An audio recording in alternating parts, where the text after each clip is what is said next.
Approximately 2,000 years ago, our Beis HaMikdash was destroyed a second time, and our people were exiled from Eretz Yisrael a second time.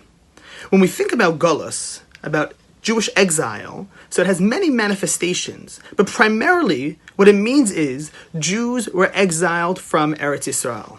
Now, aside from the geopolitical significance of that event, I'd like to focus for a few moments about the metaphysical, spiritual significance of Jews not living in Eretz Yisrael. The Ramban, in his commentary on the Torah, based on the Zohar and other sources, discusses how Eretz Yisrael is a fundamentally different type of place than other places.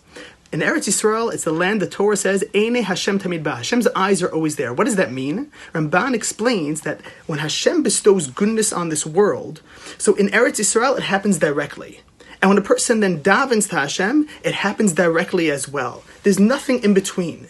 Contrast that with other lands which are controlled by other nations, so they each have a spiritual minister that represents them. And when Hashem wants to bestow goodness on the United States of America, Hashem wants to bestow goodness on the UK, so the way he does it is not a direct relationship that he has with them. It gets filtered down first through their spiritual minister and to the nation, and a trickle-down effect until it makes its way towards the Jewish people. Contrast that with Eretz Yisrael is a direct connection, a direct relationship. And I think it's something that we experience as well. When Jews make their way to Eretz Yisrael from Chutz La'aretz, you experience there's something different. It's not just that there are more Jews around and they're speaking Hebrew and that you feel Kedusha as well.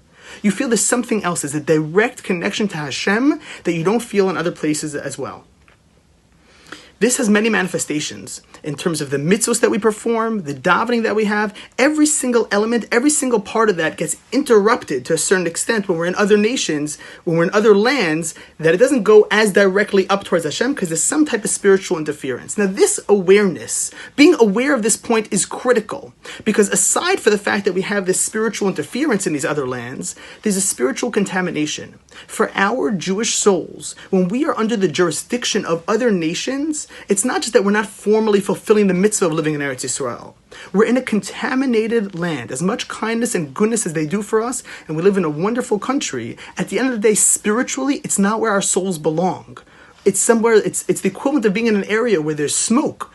You wouldn't walk through an area, you wouldn't live your entire life in an area where there's smoke or there's disease without wearing a mask on you. You wouldn't be aware of the fact that this is not a place that's healthy for my development, for my growth. And yet what happened over the course of the last 2,000 years is that Jews became more and more comfortable living in these other places, unaware of the fact that we need a mask. This isn't a natural place for us to be living.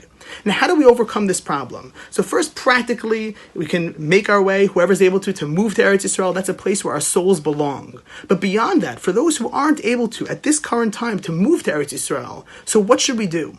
So Rav Kook, in an essay of his, Orot Eretz Yisrael, describes how when a person binds their mind, their thought, emotionally, mentally, themselves towards Eretz Yisrael, in their mind's eye, they're connecting to it. They want to be there. So he says the aura, the Kedusha, the holiness of Eretz Yisrael surrounds that person. And therefore, even though you're in a contaminated land, you have a bubble of Kedusha surrounding you and protecting you.